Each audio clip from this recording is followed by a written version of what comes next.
प्रिय स्टूडेंट, आज हम द्वितीय वर्ष कला हिंदी साहित्य में संकलित प्रथम प्रश्न पत्र में संकलित पद्माकर के पदों का अध्ययन करेंगे। मैं professor M L. Khatri, associate professor Hindi, आपके सामने पद्माकर के बारे में और पद्माकर के पदों के बारे में कुछ कह रहा हूँ। पद्माकर रीतिकाल के रीतिबद्ध कवियों के अंतर्गत आते हैं, जिन्हें हम लोग आचार्य कवियों के नाम से जानते हैं। इनके दो ग्रंथ हैं जो इन्हें आचार्य की श्रेणी में रखते हैं। पहला है जगत विनोद, जिसमें इन्होंने रस निरूपण किया है, नायिका भेद किया है। दूसरा है पद्माभरण, जो अलंकार संबंधी ग्रंथ है। इनके ऐसे ही कुछ पद संकलित हैं पाठ्यक्रम में, जिनमें भक्ति, श्रृंगार, ऋतु वर्णन, प्रकृति आदि सब का चित्रण है। जो पहला पद जो इनका है वह है एक नायिका का वर्णन है, जो मखमल के बिस्तर पर सोई हुई, ऐसा निरूपण इन्होंने किया है। अब इसके अंदर ये नहीं कह सकते हम कि किसी ऋतु या किसी अन्य चीज का वर्णन किया गया है। सीधे का सीधा सुंदर नायिका का वर्णन किया है। सुंदर सुरंग नैन शोभित अनंग रंग अंग अंग में फैले तरंग परिमल के। नायिका के सुंदर और कजरारे नैन, सुरंग का मतलब कजरारे नहीं होता, रंगीले होता है, पर नैन तो कजरारे ही होते हैं। काला भी एक अपने आप में रंग है। शोभित अनंग रंग, मानो कामदेव से भरे हों, मतलब रति प्रेम से भरे हों। अनंग कामदेव है, कामदेव प्रेम के देवता हैं। मानो प्रेम से भरे हुए उनके उसके कजरारे नैन क्या कर रहे हैं, सुंदर दिखाई दे रहे हैं, और उसके अंग अंग में परिमल सुगंधित तरंगे उठ रही हैं। नायिका के अंग अंग में सुगंधित तरंगे उठ रही है। वारन के भार सुकुमार को लचरा लंक, राजे परजंग भीतर महल के। परजंग भीतर महल के, महल के भीतर सैया पर, सेज पर, बिछोने पर, चारपाई पर, पलंग पर, वारन के भार, अपने बालों के भार, मतलब कचों के भार से क्या हो रही है, लंक, सुस्त हुई कमर वाली नायिका सोई हुई सुंदर दिखाई पड़ रही है। कहे पद्माकर बिलो की जन रीझे जाएं। पद्माकर कहते हैं कि जिन्हें देखकर लोग क्या होते हैं, प्रसन्न हो जाते हैं। ऐसे सौंदर्य को, तो ऐसे रूप को देखकर लोग प्रसन्न हो जाते हैं। अंबर अमल के या फिर जिन जिन चीजों को देखकर लोग प्रसन्न होते हैं, ऐसी चीजों को ला ला कर, कौन सी चीज ऐसी है, तो ऐसे हम देखते हैं अंबर अमल के, निर्मल आकाश से, सकल जल तल के, समस्त जल और स्थल के, कोमल कमल के, कमल के समान कोमल, गुलाबन दल के, गुलाब की पंखुड़ियों के समान, सुजाती घड़ी पहान बिछोना मखमल के। इस तरह के पदार्थों से पाहन बिछोना, पत्थर की सैया पर मखमल का बिछोना तैयार किया गया। फिर से देख लो कि लोग जिसे देखकर संसार के लोग प्रसन्न, ऐसी अद्भुत चीजों से लाकर क्या है, पत्थर के बिछोने को मखमल जैसा बनाया गया है, जिस पर नायिका विश्राम कर रही है, अभी सोई हुई प्रतीत हो रही है।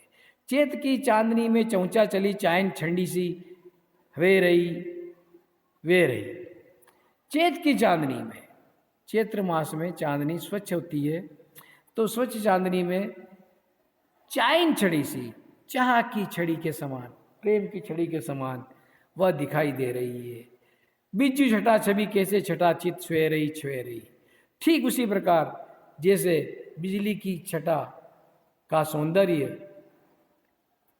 किस प्रकार आकाश में छा जाता है, उसी प्रकार नायिका भी क्या है, छा गई है, छुए रही मतलब छा गई है नायिका। ये तो क्या नाच सौंदर्य, हवे रही, छुए रही वगैरह, वे रही, ये सब नाच सौंदर्य के लिखा गया है। हम एक ही बार का अर्थ करें तो बराबर है। वामनी मंदिर के अंगना में ब्रजंगना यूं कुछ वेश रही हवे रही। उस मणि मंदिर में मतलब उस मणियों से सजे हुए महल में के आंगन में ब्रजंगना राधा कुछ इस तरह की लग रही है, कुछ इस तरह की हमें दिखाई दे रही, कुछ इस तरह की हो रही है।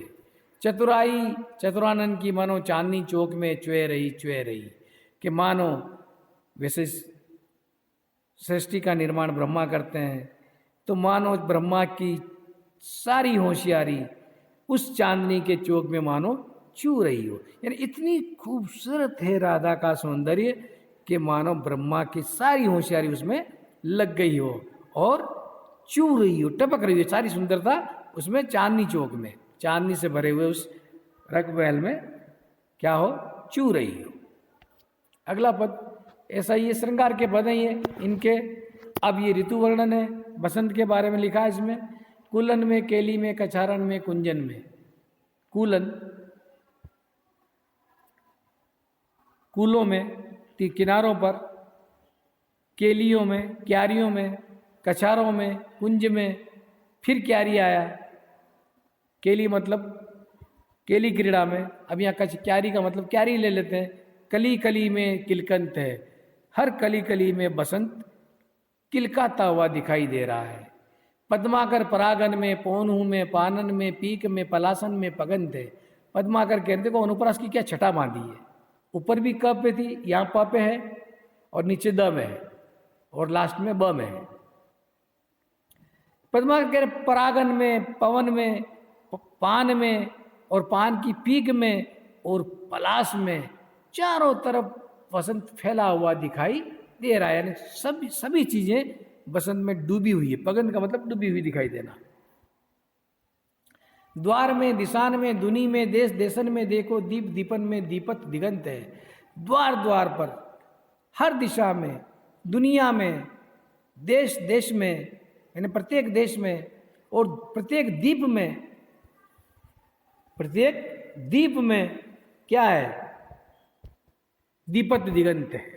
वसंत ऋतु की शोभा, वसंत ऋतु की चमक बिखरी पड़ी है। बिथिन में, बागन में बगरियो बसंत है। एक पंक्ति कम है यहाँ, एक पंक्ति और होनी चाहिए थी, ठीक है, देख लेते हैं बाद में इसको। दिखा बिथिन में यानी गलियों में, ब्रज की गलियों में, बाग में क्या है, चारों तरफ बसंत फैला हुआ है। यहाँ बसंत ऋतु का वर्णन है। एक पंक्ति का में कैसे रह गई इसको देखते हैं अपने। कुल 8 पंक्तियां होनी चाहिए और छंद ये कवित्व है। या जग जान की जीवन को जस क्यों एक आनंद आ गए। अब सीधे ये भक्ति में आ गए कि इस जीवन में हम जब आ गए संसार के अंदर तो जान की जीवन को जस क्यों एक आनंद आ गए है। अपने एक मुख से सीता के यश की गान करते हुए कैसे हम अपने आप को तृप्त माने, क्योंकि हमारा मुंह तो एक है। क्यों पद्माकर मार्ग है बहु, द्वेपद गाई पाई किते किते जाइए। उसी प्रकार पद्माकर कह रहे हैं कि बहुत सारे रास्ते हैं ईश्वर प्राप्ति के, लेकिन हमारे पांव तो 2 हैं। हम इन 2 पांवों से किन किन मार्गों पर चलें, किन किन मार्गों से ईश्वर की आराधना करें। तो हमारे पास तो 2 पांव हैं, हम इन 2 पांवों से किस किस मार्ग पर जाएं और ईश्वर की प्राप्ति करें। नाम अनंत अनंत कहें ते कहे न परे, कई कई जताइए।